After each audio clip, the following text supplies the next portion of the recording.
Welcome back, my friends, to AA Recovery Interviews. I'm your host, Howard L., and I'm an alcoholic. Sober since January 1st, 1988, one day at a time. I'm grateful you've joined us. AA Recovery Interviews is the podcast where AA members share their stories of experience, strength, and hope. This podcast is my gift of service to Alcoholics Anonymous and strictly adheres to AA's 12 traditions and all General Service Office guidelines for safeguarding anonymity online. It is simply my way of giving back to AA that which has been so freely given to me. On today's podcast, my interview with Bob W., another close friend whom I first met when he got sober in 1999. A Viet Nam veteran from a family fraught with alcoholism, Bob's post-war progression into the disease of alcoholism accompanied a long and hard-driven business career in the banking industry. But by the time he had raised 3 children and accumulated a great deal of material success, Bob's alcoholism and other behaviors severely bit into his home life. His marriage unraveled, and his relationship with his adult children deteriorated. Completely dispirited by his late 50s, Bob contemplated the same deadly exit plan his father had taken some 25 years earlier. Fortunately, his turning point was towards sobriety in AA. Interestingly, Bob's sobriety, through active participation in the program, had little impact on his other addictive behavior, which he struggled with for years after he got sober from alcohol. But with the help of a sustained AA program, Bob finally surrendered his other addiction on his road to recovery. After nearly 14 years of West Coast AA, Bob made it back to Houston in 2016, which is where I caught up with him. Though divorced and estranged from his family in California, he has rebuilt a new and happier life for himself. His story is one that I greatly admire. I think you will too. So settle back and enjoy the next hour of my interview with my good friend and AA brother, Bob W. My name is Bob, and I am an alcoholic. Hi, Bob. Welcome to the show today. I'm so glad you could be here. It's a delight, Howard. It's a delight. What's great about it is that you and I have known each other for well over 20 years now. Yes. You got sober. I first met you at the retreat center, I believe. No, actually, the Rosewood Hospital meeting, Martha's meeting, it's the first place where we didn't necessarily connect very much, but I remember you from that meeting. And then I saw you in lots of different meetings over the years. And of course, I went to four retreats in my first year of sobriety. I obsess about everything, so I had to get this thing thoroughly. And it was wonderful because each one of those is a crash course in the program. Yeah, I've gone to a lot of retreats over the years. In fact, there was a period of about 30 years there where I'd gone to one every year, except for 1 year when my daughter had just been born, back in 91, I believe. But I tried to get to the April retreat every year. It's a great way to get recharged, and we go through all 12 steps. And I'm sure I probably saw you at one of those retreats, or if not more than that. So you've been sober now 21 years. 21 years. 22 next month. Yes. So your sobriety date is? July 30th, 1999. And you got sober here in Houston. I did. What was going on in the days and weeks and months leading up to your getting sober? I got to the point where I'd been trying to stop drinking. I've been trying to deal with it lots of different ways, therapy, exercise, all kinds of things. And I just couldn't. And I had one last binge night that it was frightening is what I did. I got home okay, but it was amazing when I thought I was in the program, and all I did was drink myself into a blackout. Woke up the next morning, the car was in the street. I don't recall big chunks of the evening, and I realized I had to do it serious. And I, different than others, I just said, all right, I'm going to meetings. I'm going to connect with everybody in the program. I'm just going to try to shut down my brain. I had no confidence that anything would work, so I just had to do everything I possibly could.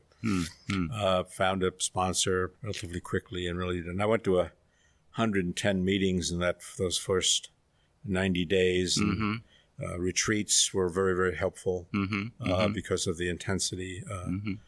I don't know when I got to the point where the risk began to diminish. Mm-hmm. But Howard, I never necessarily liked the taste of the substance. I got over craving it relatively quickly.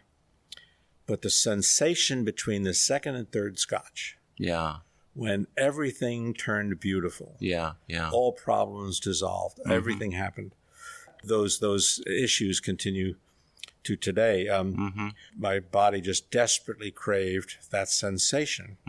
Was it always that way for you? When you first started drinking, did you get that sensation the first number of times you drank and it followed you through life, or was that a cultivated feeling over the years? It built over time, I'm sure.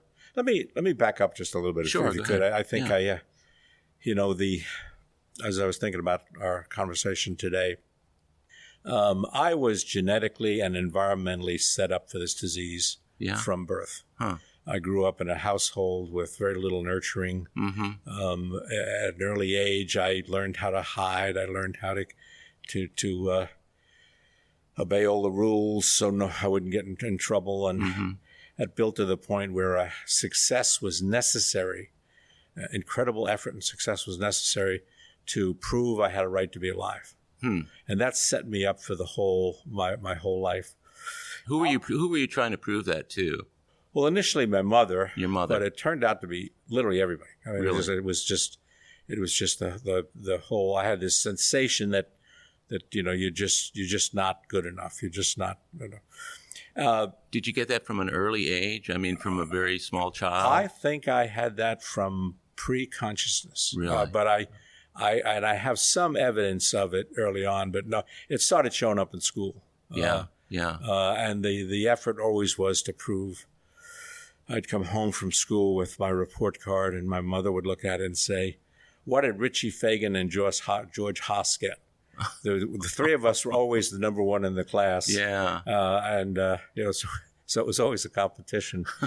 But alcohol and my sexual acting out provided a medication that I just grew to absolutely crave. So got sober in 1999, I'd say for the last 30 years probably, the giving up drinking turned out to be impossible. I once had 30 days. I wasn't in the program, but I relapsed because I just somebody asked me if I wanted anything to drink, and I said yes, and I didn't even think about it. I just responded. So was this the 30 years prior to your coming into AA that you were trying? So from 1969 until 1999, you were at various times attempting to get and stay sober? The need to stop the behavior, and it kept getting worse. Was always there. I was in the Marine Corps. The drinking was really bad. I spent a year in Viet Nam. We too long a story to tell here, but the battalion I was in, we ended up with a whole giant supply of beer that we had literally stolen from somebody somewhere. So I mean, everybody got drunk every night. It just was, it was constant. So it built up. But I'd say yes. I went to work in 1966, and the need to achieve, the need to succeed, started relatively quickly. So 69 would be about the right age. And when were you in Vietnam? 1965 and 66. Okay, so that was before the really bad part of the war. The peak of the war was 68. Right. Mine was, I say, relatively benign. A couple of people have said, when people are shooting at you, that's not a benign environment. but I didn't I wasn't seriously under fire for long periods of time. Would you say you came back with PTSD? Were you affected by that experience in a way that later showed up for you? The answer is yes. Yeah. There's something called survivor's guilt. I ended up with a relatively easy job when I got to Vietnam, and it kept me out of a lot of the firing. And for 30 years, I said to myself, you're just lily-livered. You were a platoon leader, infantry trained platoon leader. You should have raised your hand and made them give you a platoon. in combat because that's what you were supposed to do. It didn't happen. I mean, the job I had, I said, was relatively benign. In an AA meeting about 15 years ago, I was thinking about this, and I actually shared for the first time that this anger at myself, this resentment because I didn't raise my hand and go into combat, had really bothered me when a lot of my buddies did. So I thought about it. I said, if I had done that, one of four things would have happened. I would have been killed. I would have been had some of my men killed. I might have been in the midst of some really severe situations that were things, or nothing would have happened. And of those four, the one with the lowest probability was the last. Right. So it was because a lot of my buddies, I don't know a lot of people who were killed, but a lot of my buddies had really severe experiences. Howard, that set me up. If I can be a Marine officer, if I can go to Viet Nam, I can do anything. So it set me up to strive to achieve with greater and greater effort. Yeah, and you mentioned the survivor's guilt too, and I wondered what part that played into that frame of mind of wanting to achieve and succeed and that drive forward. Was there a connection between those two, would you say? It's probably that fear, that anger, that sadness in me that I had not raised my hand, and that it probably spurred me on to work even harder. My higher power, has been with me my whole life, then is the one who kept me out of combat. Because if I'd come back after a year as a platoon leader, I'd have never made it to 50. It was just my brain was too set up. So I developed this need for addictive substrances to tame, to quiet this massively chaotic brain from a relatively early age. And that just built over time. And in the last 10 years, in the 90s, before I got sober, it was awful. I mean, it was not a lot of very serious events, but regular blackouts, constant drinking, unable to get through the day without drinking. Yeah. So Vietnam is not necessarily a big part of my alcoholic history, but the fact that I elected to go into the Marine Corps, I did not necessarily have the skills to be a Marine officer, but I went in and I exerted massive effort and turned out to do really well there. So you were driven up to that point, and was that something that followed you through school and that need to achieve? Was that a characteristic of yours from the time you were a child? Yes, absolutely. The need to achieve. I used to say to my people who worked for me, I said, you want to succeed in business? Figure out what your boss's expectations are of you and then constantly beat them. Yeah. Constantly beat them. And that's exactly what I did. I mean, I would. If I went for a new boss, I'd figure out what he really wanted, and I'd be sure that in the things that he held dear, I would excel. So you were probably really good in school, as I was, in finding out what it was exactly that the teacher wanted to hear from me on any given report. Yeah. And I'd write it for them, not for me. And I'd always get good grades because it's what they wanted, not what I wanted. Yes, exactly. Yeah, I get that. So this need to achieve, this urge to perform, just kept going on and on and on. And then by the time the 90s, now I'm in my 50s. I mean, I was just really running out of gas, and so the drinking, the acting out sexually, and other obsessions, just went through the roof. I had run in high school and college, so I decided to run marathons in the mid 70s. I ended up running 25 marathons over 15 years. Wow. Somebody said to me one time, why would you want to run more than one marathon? And I said, you got to beat the time. You got to constantly beat your time. Yeah. So you were competing against yourself in previous times every time you ran.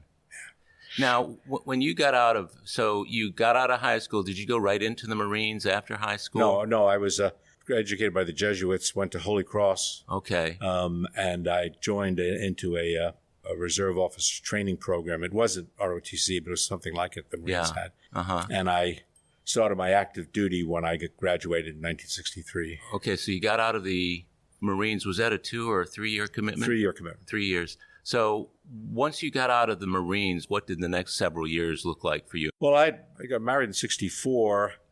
We had a child when I was in Viet Nam. I came back to New York, which is where I lived and where I grew up. And I went, everybody in New York works for a bank or something. So I went and interviewed all the banks.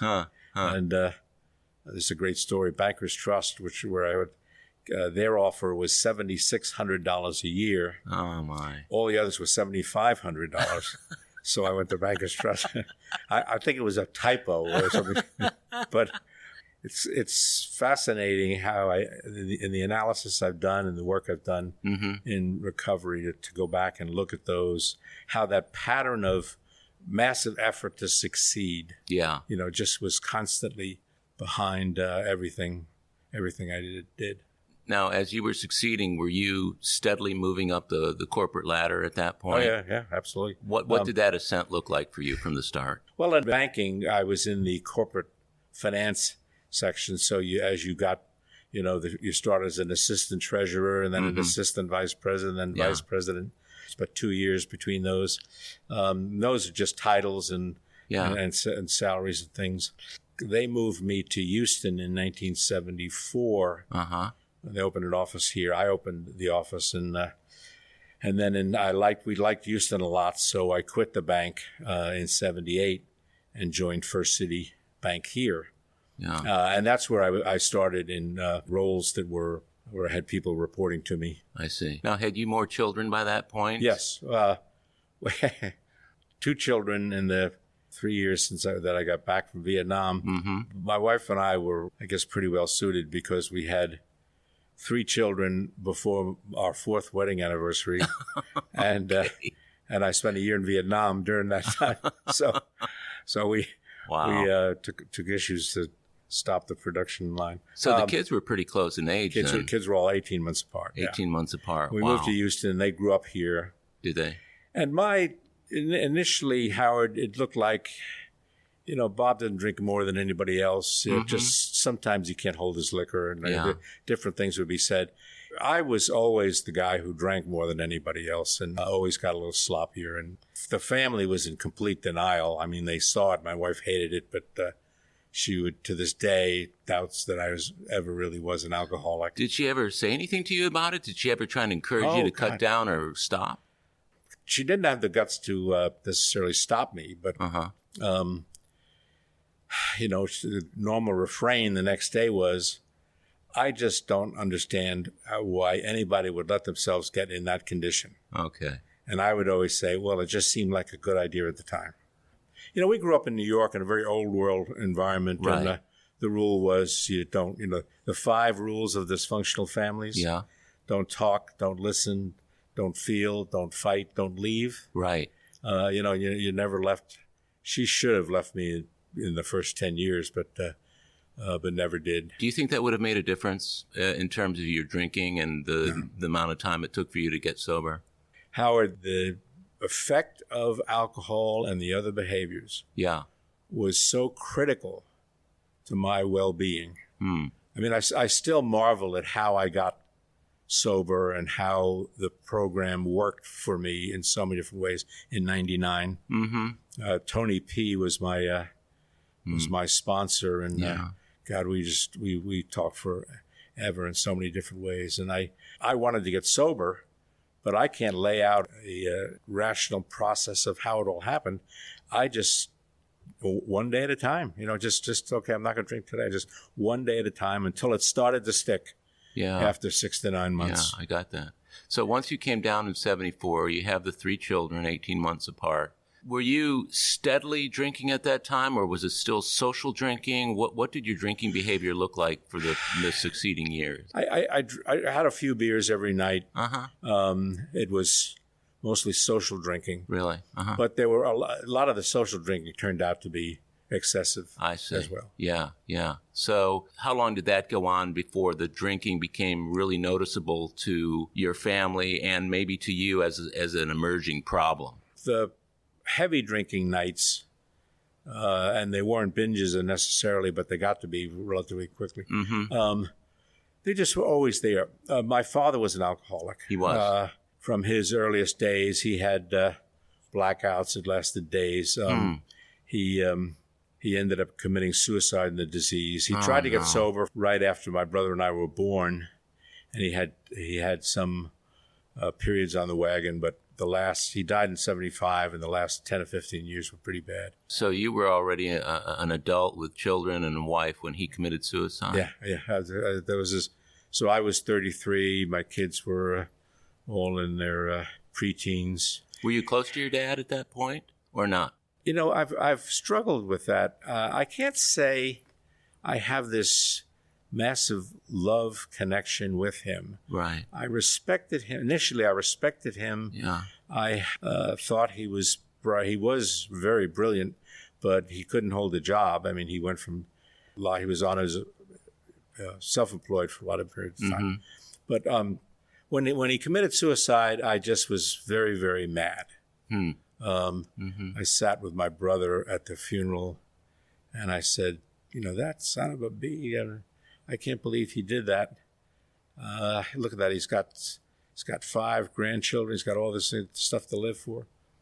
And then that was 1975. And then I spent 20 years replicating his behavior. Yeah. It really started to take off after he died. And of course, I was moving up in the business world, more responsibility, more pressure. I always say there are 3 events that enabled my alcoholism. The first was the Marine Corps, just because it was so intense. Sure. Secondly, my father dying. And then the third, the collapse of the energy business in Houston, because by that time I was the head of the energy lending group, and big chunks of our portfolio just became at risk because nobody could make any money. You know, that was in the early 80s. It started in 82. It hit bottom in 87. In 87. So there was a 5-year period there of decline where did that exacerbate your drinking throughout that period? I mean, your father commits suicide at 75.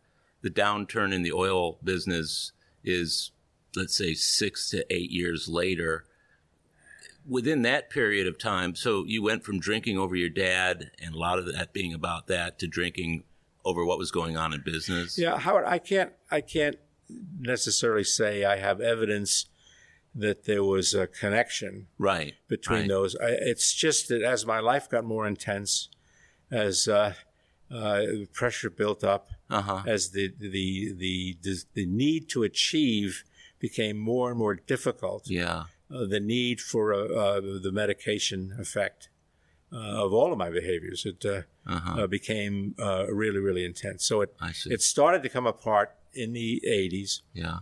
When we were working through the decline of the energy business, I ended up as head of the workout division. I had all the bad loans in the bank. And we'd go down to Nick's Fish Market, every evening.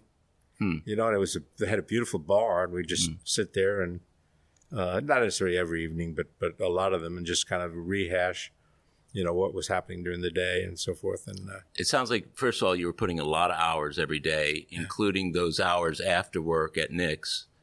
What kind of effect did that have on your family? It sounds like you were not home all that much during that time. My wife buried a lot of that, so she would complain if something happened. Yeah.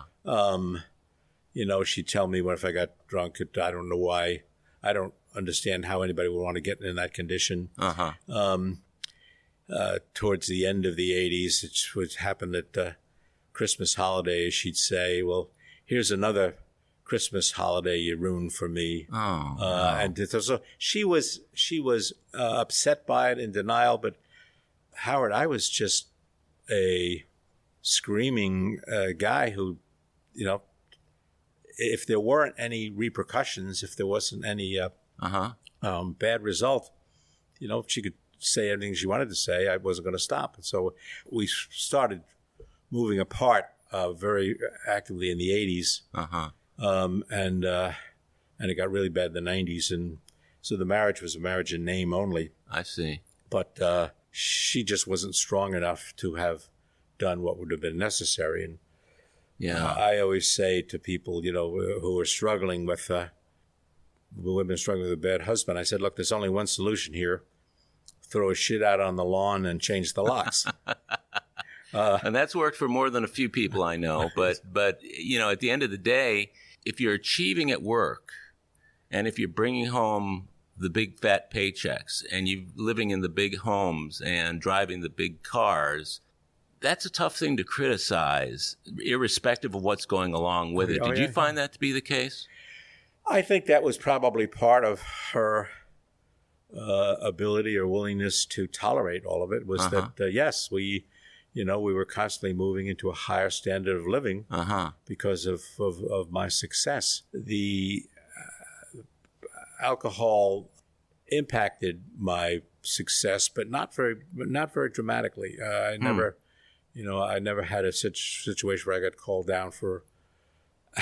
There are situations where my behavior became a lore of the institution, and people would tell stories of it. Bob at the Christmas party and that kind of thing. We were with a client one time. This is while I'm in New York. This is the mid '70s, and we were making a round of all the bars and a lot of the sex-oriented bars as well. And we finally got to the 2 o'clock or something, and we had to get back. We were about 50 blocks from and I was a big runner at the time, so we couldn't find a cab. And I said, "Screw this! I'm just going to run home." So I ran back to the hotel. And that story went around the bank for years. While you were drunk, you did that kind of mileage.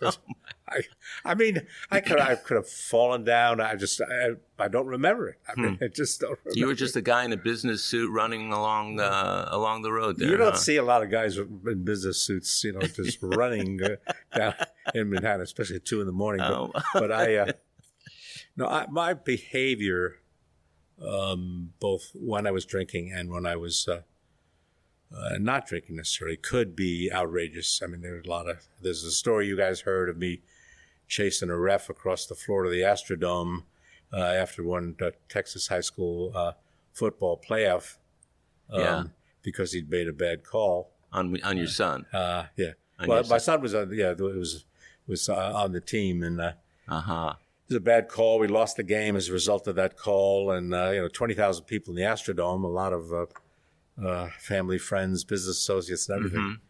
Gun goes off, and I take off across the field to give that referee a piece of my mind. I've heard that story over the years. It never ceases to raise a smile.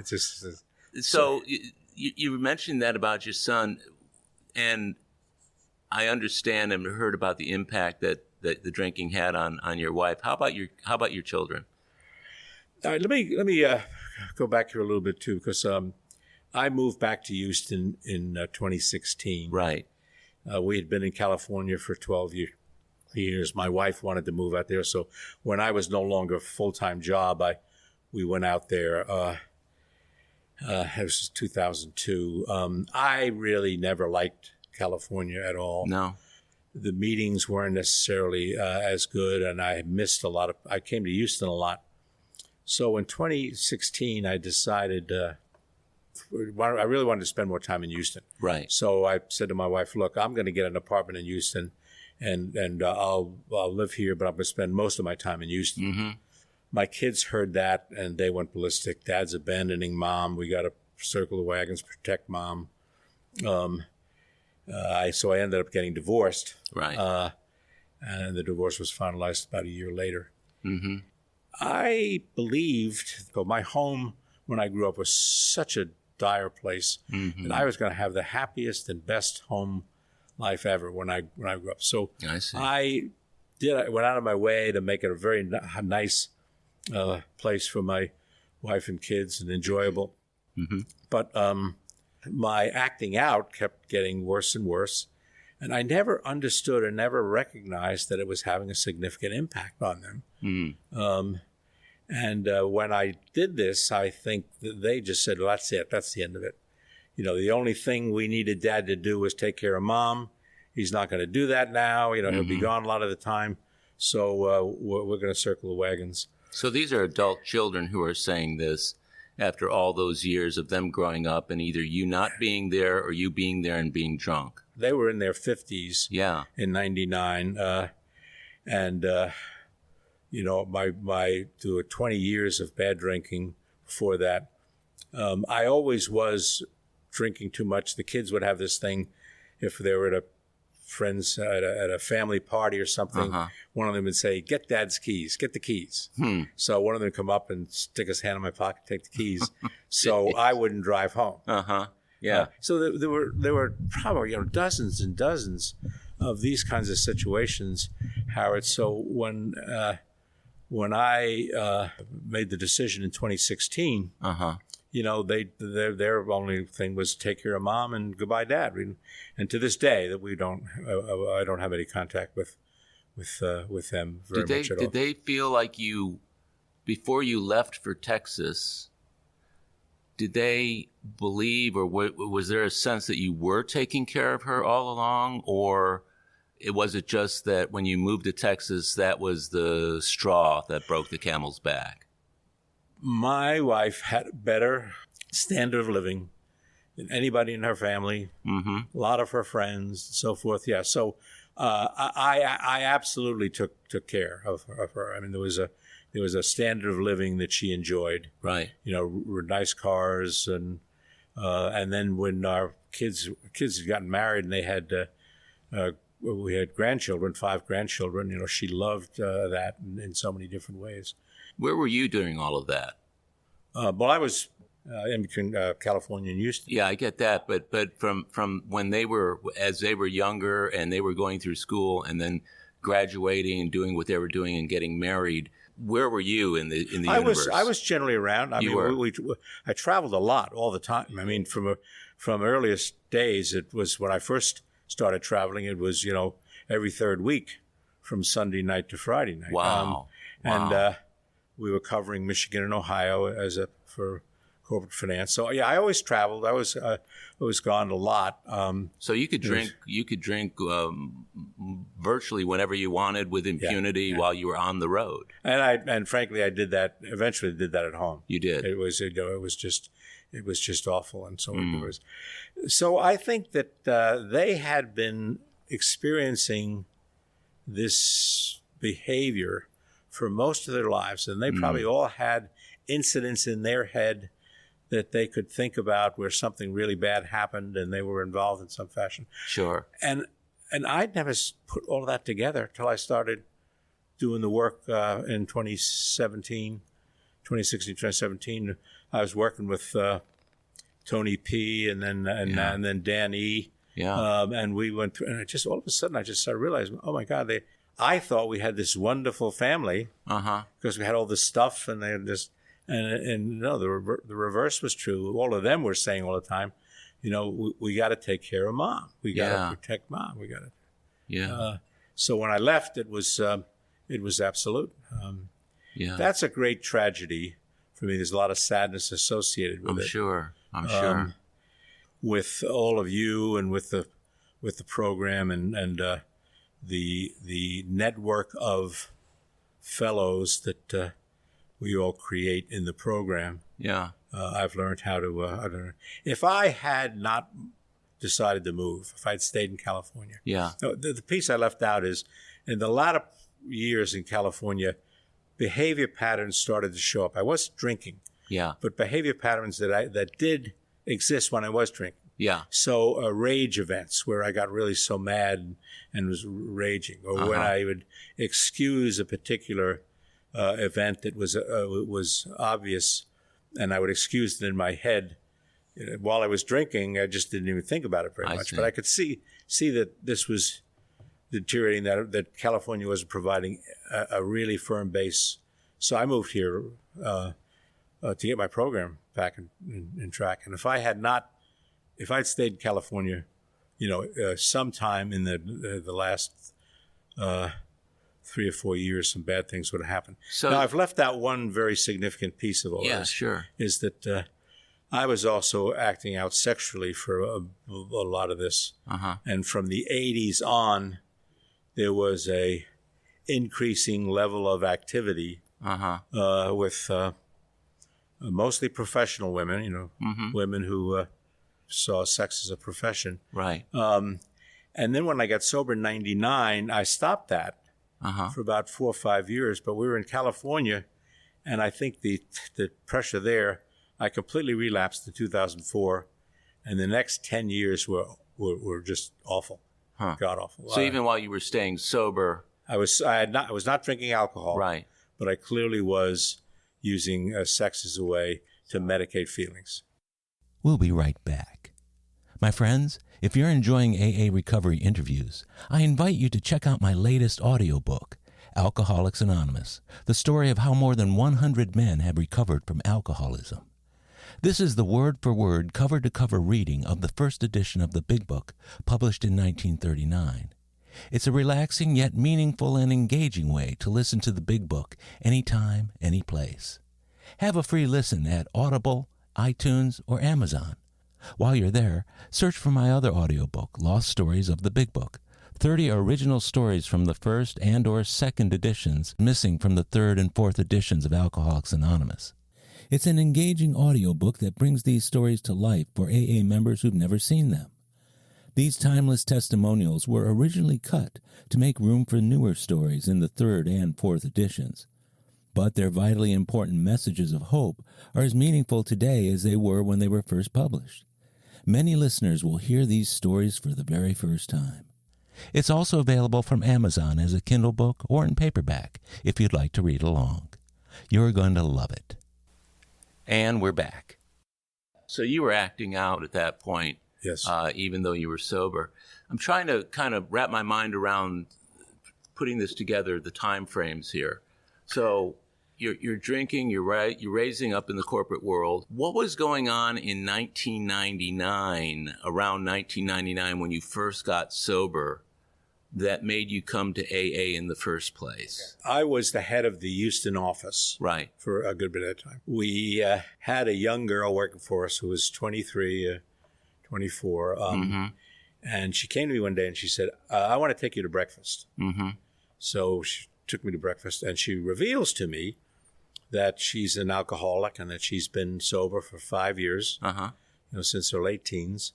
And she talks all about this thing. And I said to her, gee, that's interesting, Susanna. I probably ought to look at that. And she said, yes. The whole purpose of her was to try to do this. So she had me go to see Mary, November 5th, 1998. And I'm sitting there and I'm telling her, and she just was laughing. I mean, she's laughing because I had all the lines. I really am not that serious. I only drink beer and wine. I mean, all of these different things. Yeah. And she literally is just laughing. And she just said, you're in the right place. And she got me going to meetings. Now, this is 98, early 99. But I really didn't stop drinking. I had slips here and there. And then on July 29th, 1999, I had this really bad blackout event. When I woke up the next morning, I just said, your father killed himself. You're going to kill yourself. Somehow, the events that you put yourself in the midst of will cause you to die. You'll abandon your family. Everything that you hold dear will be gone. You got to get it. You got to get it. So I literally just said, I'm going to meetings. I actually moved out of the house. My wife never understood that, but I had to change everything. I had to, she never understood it. I don't think Dad's an alcoholic. If he would just learn to do things in moderation. Yeah. So they didn't see the disease. They saw your weakness of will or your lack of desire. And weakness of will. It's just the same old thing that we all encounter. So you moved out. You started in with the program in July of 99. Yeah. What were the first few years like for you in AA? Were you in the middle of the program? Were you hovering around the perimeter? Where were you in terms of the program? I went to regular meetings. Yeah. I made friends in the program. I read everything. I got all the tapes. You know, the AA in its earliest days. I just, you know, I'm an analytical guy anyway, so I just analyzed the hell out of everything. So I did that, and I really got to understand it in so many different ways. But I just basically built a life inside, you know, the AA umbrella. Did you work the steps during those years? Yeah, absolutely. I got Tony P. as my sponsor within 2 or 3 months. We started working the steps. Now, I worked the steps pretty religiously, but in terms of what I know today and what's happened, it was weak. I just didn't have enough experience or understand everything well enough to know how much more I had done. So I never really did clearly I should have gone somewhere, you know, and had a family week or something and brought the family into it, because they never understood it. Yeah. That's what Dad has to do. And I moved back into the house after 6 months. And it looked like, you know, I had achieved the level of sobriety and restored the family. Within 6 months of getting sober?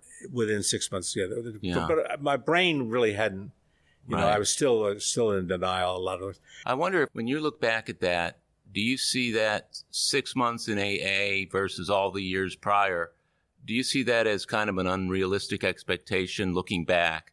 Was your expectation much broader than it really should have been given what had gone on? Expectation of? Yeah, of everything getting back to normal. I really didn't think about any of that stuff. I mean, because I thought about it so much, I just said, you know, if you start analyzing this thing, you're going to talk yourself back into getting in. You know, the capacity for screwed up thinking was just so strong. So you moved back in with the wife and family after 6 months. What was life like at that point? It seemed to be okay. You know, really? I was behaving myself and everything was. 2 years later, we were out in California visiting her sister. So this is July of 2002. I said to her, we had driven out, and I said, just sitting around with my sister-in-law and her, when do you want to go back home? And she said, I don't. I said, what do you mean? I don't want to go back home. I want to stay here. I said, what are you talking about? I want to move here. And I just said, what? I mean, it was so incomprehensible. So I said, well, we'll talk about that later. And for about 2 months, we talked, and then I said, well, she wants to live in California. That's something she always liked, California. I was in the Marine Corps in California before I went to Viet Nam. Okay. So she really liked it. So, you know, we went ahead and moved, and that was a mistake. If I hadn't said yes, would she have gone by herself? I don't know. If she had gone by herself, that would have been a good thing. We moved out to California, and I maintained that sobriety, at least in the sexual acting out, for 2 more years, and then I just completely crashed. And it was. So when you went out to California after being sober, so you got sober in 1999, you moved to California in 2002. So for the 3 years you were here, you were getting well-established, well-grounded, well-centered in the AA program. Yes. You go out to California. What did your program look like in the first couple of years out in California? Well, I actually did make a connection. Turns out we were in Thousand Oaks, which was a suburb of L.A. Sure. There were hundreds of meetings, you know, within a half an hour drive. So I found a meeting network. Like that got some really good friends, guys I'd go out to lunch with, and we'd talk sobriety, and I really did a good job. My view of California is that the meetings change regularly. And the good meetings I went to started to come apart. We had one was an 11th step meeting. Sure. And it was spectacular. And then all of a sudden, a group decides they want to make it a regular speaker meeting. So they call it group conscience, and we stopped as an 11th step meeting. So, you know, a lot of people whose sobriety, in my mind, you know, was more social than anything else. Howard, my view is that this disease is deadly. Oh, yeah. That the only outcome of continued drinking is an untimely, ugly death in which you abandon everybody you care about. Yeah. And because I experienced that. Yeah. And even though I wasn't close to my father, Yeah. the fact that he had done that just became this cancer in my brain. Yeah. It was always, to this day, I mean, I think about it, an idea can slip in out of nowhere that says, well, you can always do what your father did. Now you don't hold that. I mean, I dismiss it immediately. Did that enter into your mind during that period of time? Not necessarily any more than normal. I relapsed in 2004, having been sober for 5 years, in the sexual acting out, and that got pretty. Were you working a program around that as well? Okay. I was in Houston, very good, but I did not find. I actually looked for them in California, and the people in the room were not people I wanted to be with at all, and I just. Yeah, I'm curious about. So you're sober for, let's say, 5 years before you kind of slipped into that other behavior that you had been able to somehow not engage in during your first 5 years of sobriety. Right. Our program dictates an awful lot of the way we act in the other parts of our life. And if we've got another obsession or a compulsion going on somewhere else, a good program will often enter into that from the standpoint of what we're thinking about while we're doing that. Yeah. We're thinking about our program. We're thinking about integrity. We're thinking about all of the things that we've learned in AA. What was going on in your AA program at 5 years that made it possible for you to start engaging that behavior again? There's something called compartmentalized thinking. Yeah. Where your brain can get into a mode where it's contemplating something that doesn't fit other parts of your life. Yeah. But you forget all that and you just focus on it. And that's exactly what happened. Is that right? I think that missing the program in Houston, trying to replicate it out there, not wanting to be there, my relationship with my wife having deteriorated to nothing. My wife's family were out there, and there was not a lot of people in her family that I got along with. I see. So I couldn't build a network out there near as strong as Houston. I see. So I remember, and I've said this, that if I have a relapse, it'll happen in an instant, and I'll go from never, never, never to why wouldn't I? And that's exactly what happened in that. It was one day I was thinking about it, and I said, that woman in Toronto, I wonder if I could go see her. I mean, and it was that quick. And I was planning the trip within hours. And so you didn't play the tape through, or there was no tape to play through at that point? There was a big gap in the tape, the 18-minute gap in the tape. The Nixon tapes, yeah, I get that. So, and it was exactly right. It just was I know exactly where I was, and I could see my brain. It was just incredible. And I've used that meeting to say, you got to be so careful. We can be sober for a long period of time. The great thing about meetings out there were a lot of Hollywood people. Sure. And you'd see and I met one guy who was a writer, and I was talking to him, and he said, well, I'm sober for such and such, but this is the second go around. I said, yeah. He said, yeah, I was sober for 10 years. And I went into a Ralph's supermarket, and I was walking out, and I saw a whole bunch of those little bottles. Yeah. And I said, why not? He said, I took a bunch of them, paid for them, took them, went out in the car, and started drinking them before I even thought about what I was doing. Yeah. It's that. So that's what happened for you. Exactly. Now, as you were starting to lean that way, okay, because sometimes it can happen without us being consciously aware of it, like the writer that you're talking about. But as you were starting to lean that way in your thinking because of what was going on at home and how you were feeling, and even though you're working in an AA program, typically what we suggest to other men and women is take that to your sponsor before it gets you into trouble, take it into a meeting, do something with it along the lines of working the steps around or whatever it is you need to do so you can deal with that other situation. Maybe it's not taking a drink, but it's the insanity that precedes that drink.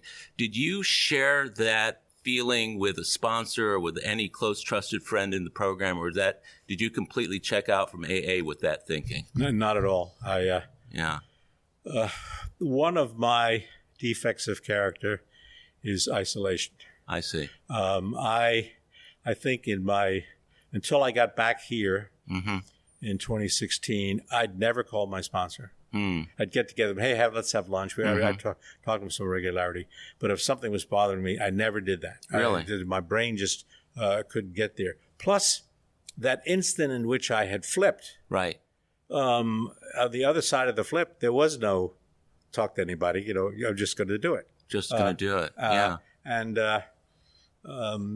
that's been a problem. Since I've been back here, I've recognized that, and the sponsor program, the sponsor I have today has turned out to be one of my best friends, and we talk. I have actually called him when I first got separated from my family. I'd send emails and try to explain different things. They kept getting worse, and I finally, after a year, got smart enough to call Dan before I sent the email. Yeah. In every case, he'd say, the first answer is don't. Yeah. Erase all of that. And he just, that's critical, because this compartmentalized thinking that we all have really is frightening, and it can cause you to just do things that you'd never, ever want to do. I'm curious about how you were thinking about your AA program while you were out there doing the other thing. Well, how did you justify it to yourself but still stay sober through it while being out there engaging in the other behavior? I never had the urge to drink while I was in the midst of the other behavior. Really? But the simple answer to your question is I just never thought about it. Huh. The sexual acting out events were events that had nothing to do with I wasn't drinking there. I actually didn't have an interest in drinking. The person I was with might have something to drink. I never had the risk of having that. So it literally was a whole different Bob out there in this particular situation. Yeah. Who got sober and stayed sober. Yeah, I get that. I've had events in which I'd love to have that sensation between the second, third scotch that I had when I was drinking. Right. But it's never taken me to the point where I'd even given any thought to it. It's just... So whatever the urge to drink or the desire to drink that you might have had during that period of time when you were engaging in the other behavior, it was the other behavior that was satisfying that desire and urge. Yeah, exactly. These were secret events. I mean, there was all kinds of adrenaline rush to what you were doing and how it was. There was all kinds of risks. Yeah, sure. That you were taking. I'd say that. And suppose I'm in Toronto and the family thinks I'm in Houston. Yeah. And I have a heart attack. Huh. There's absolutely no reason I could ever be in Toronto. Yeah. I get so that. So there all kinds of things that could have happened. I say my higher power has been looking after me for my whole life, because there's just so much of this stuff is so frightening. My wife today, we have every now and then, she just said, I just can't understand how you got away with all that stuff. Yeah. You ever do that to me, and I'm going to beat you a pulp. When did she become aware of that? Who's that? Your wife. When did she become aware of your other behavior, or did she know about it all along? When we got divorced. I see. Okay. She knew a little bit, but no sense of the extent of it until we got to. I revealed it all to my son. Right. He wanted to do a giant forensic accounting on all the accounts and all of that. And I just said, Chris, look, you'll spend a fortune. You'll never learn anything from it. I'll tell you what's going on. I said, all right, here's the truth. You really want to know everything? Here it is. So once he and your wife knew all that, that became the precipitating factor in the divorce. That behavior goes on between, let's say, 2004 and until the time that you get back to Houston? That behavior stopped in 2015. Okay. Just because I had stopped it. Some of the people I was carrying on with were getting old too. Yeah. But you were still going to AA during all that time. Yes. Okay, so you never stopped going to AA. You never stopped calling your sponsor. You still had a relationship in the program. Yeah, I didn't call the sponsor very much at all. I reduced my meeting attendance. It went from 2 or 3 times a week to once a week to a couple times a month. Yeah, and it's easy you can say that precipitated maybe the collapse, but the problem was the meetings in California that I had really enjoyed when I got out there. And I actually went around and started looking for other meetings. Oh, there's some phenomenal meetings out there of all kinds. But the other problem is that the good ones turned out to be an hour's drive away. So an hour on the LA freeway, both ways, kind of negates most of what you got. Yeah, I get that. What did the fact that you were engaging in that other behavior, in what way did that affect how you were presenting yourself in meetings? Let's say not sharing about it, but how were you feeling sitting in a meeting of AA on an ongoing basis during that period of time? Did that compartmentalization enter the picture right there, where you were able to say, I'm all in with AA, this is all about me staying sober, and the other behavior was in a compartment elsewhere? Yeah, exactly. Yes, very much so. I would think from time to time, I probably shouldn't be doing this, something like that. But in AA, there was no emerging compulsion. I see. To stop the behavior. Because I literally, while they were effectively connected, because they're both engaging in addictive behavior, I never put them together enough for that to happen. That's interesting. I never got to the point where I'd say, I got to stop acting out sexually because I'm a recovering alcoholic. Yeah, I get that. So thus the related importance, let's say, of the other types of 12-step programs that there are for the other addictions that you're talking about. No, let me say something else too. The acting out all of those behaviors, how they play out, what it's all about. I've come to believe that almost every addiction is alike. That the effect of the substances or the behavior might be something, but I have come to believe that in the things that I was addicted to, the obsessive compulsive behaviors, at the peak of it, the psychological impact on my brain was exactly the same. Yeah. It was exactly the same. I used to run marathons, as I said, and if I went out for a hard 20-mile run and came home, I'd get on the floor, I'd put my feet up for a while. The euphoria in my brain at that point was exactly the same as that between the second, third scotch. Yeah. It was the same. All of this addictive behavior was necessary because something's got to quiet this rage. I get that. This chaos. So it's become understood over the last number of years that the part of the brain that addiction acts upon is acted upon in the same way by alcohol or drugs or gambling or spending or sex or whatever else. That's the common place within our being that the addiction exists. When you came back in 2016, I remember seeing you shortly after you came back. And since that time, you've become well engaged in the program. I see you at meetings all the time. Have you been able to sufficiently rebuild your life here in Houston since that time? Oh, absolutely. In what ways? My life today, I have remarried somebody I knew way back. I have built a network. I still miss my old family because I built that thing up as this for 50 years, as this phenomenal family that I always wanted in some fashion. Yeah. But I've come to be able to accept the fact that there may never be connections there in any way. That's sad. That's really sad. I have found things to do here. Since I spent my career as a very aggressive business type, and I made calls and had clients, and I've learned to put myself out there, and pursue something, regardless of how bad or how tough it might be. So I've been willing to approach different folks, make suggestions. I've gone to a couple of rehab places and say, look, I'd love to conduct a program with you guys as follows. I said, we in the program, we stop drinking, we get sober, we go to meetings, we get a sponsor, we work the steps, and we do all of that. And then all of a sudden, 6 months later, we wake up one day and say, okay, now what? Now what? Yeah. How do I build a life that will sustain my sobriety? Yeah. And I said, I have some sense of that. That's what I tried to do in 2015, and that's what brought me to Houston. But I have a sense of that, and I think I'd love to get a group of guys in a meeting, in a rehab or something like that, that have been there for a while, and talk about that. Yeah, I get that. It's different for everybody, but there's ways to do that. Yeah. And you can't sustain lifetime sobriety unless you've built your life and to be satisfying enough to enjoy it. And there's all kinds of things.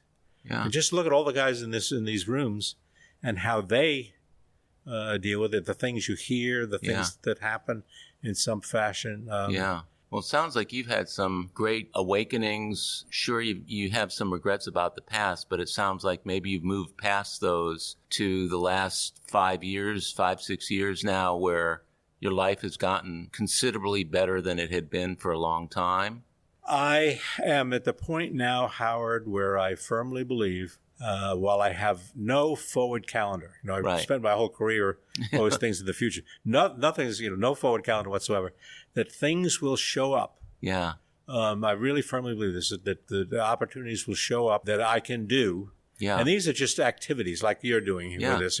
So I actually went to the old men's center and talked to the guy who runs that and about doing something with him. Service work. Conducting programs, it's got to be intellectually challenging. I had that reading club up at the Cleveland Federal Prison where we read great classics and then talked about them. Yeah. And I said to the guys, look, great literature is all about the human experience. I want you guys to see yourselves in these stories and tell me what you see.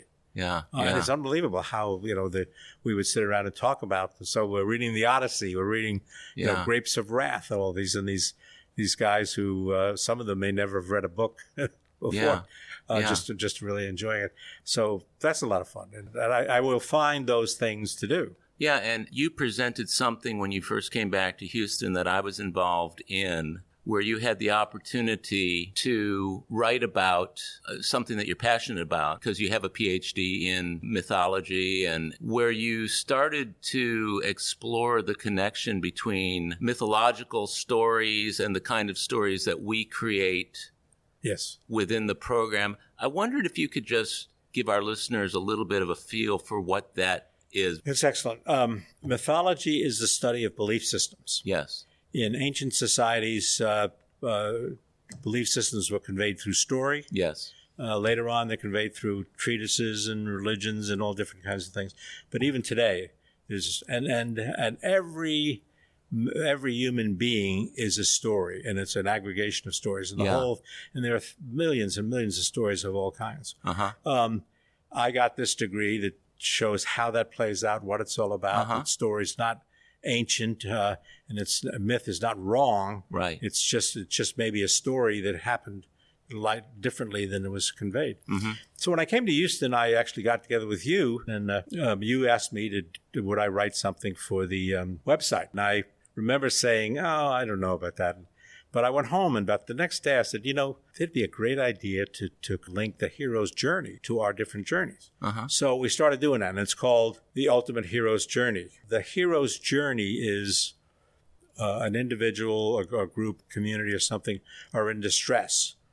Somebody decides they have to fix it, so they separate themselves from it, and they take us this journey into the underworld, and they look at what's coming, they come up with the solution, they come back to the boon that's going to solve everything.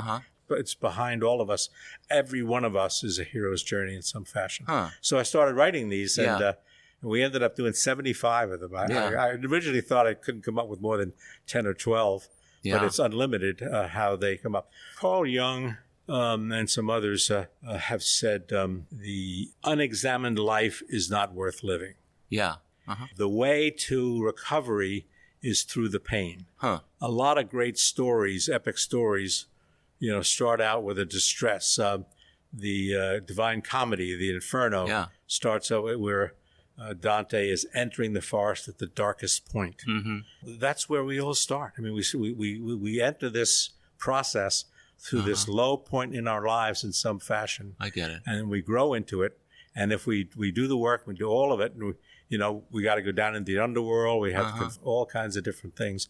But at the end of the day, the sunshine of the spirit is glistening, and you feel so phenomenal about it. And it's exactly the same thing. I was blown away by how many different stories I could use as that parallel. They are incredible stories, and I've read them all, and they're brilliant. I just love the way you tie each one of those myths and mythical characters, and you tie it to the work that we do in this program and the journey that we make as recovering alcoholics. It's a beautiful way to look at sobriety that I don't know of anybody else who's doing that sort of thing. Yeah, it was phenomenal.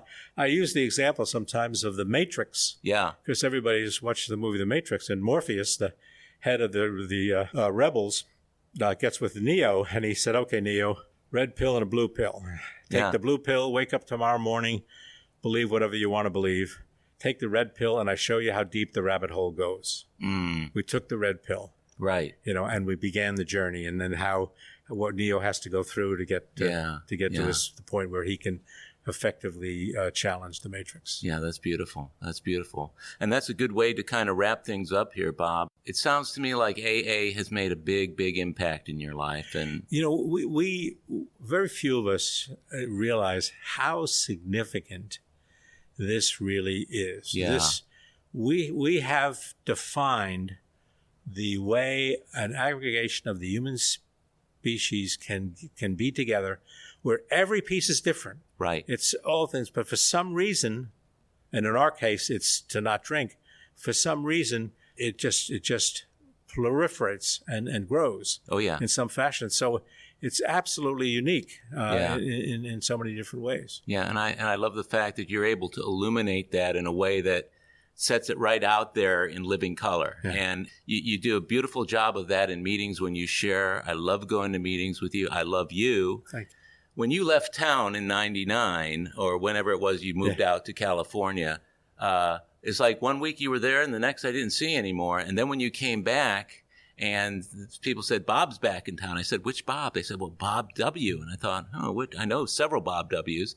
And then when I found out it was you, I am so glad we've been able to rekindle our friendship and our meetings together and being able to enjoy the same common sobriety that we find in these rooms. And I can't thank you enough for doing this, Bob. Fantastic.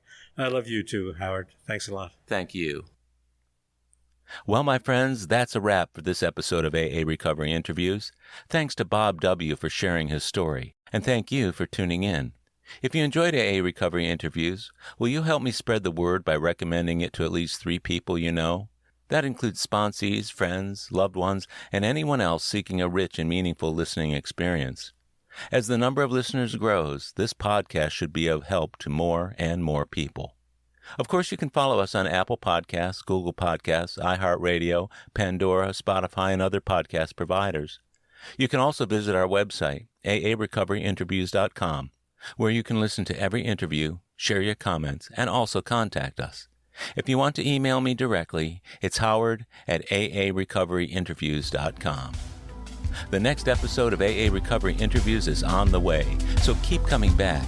It'll be here soon.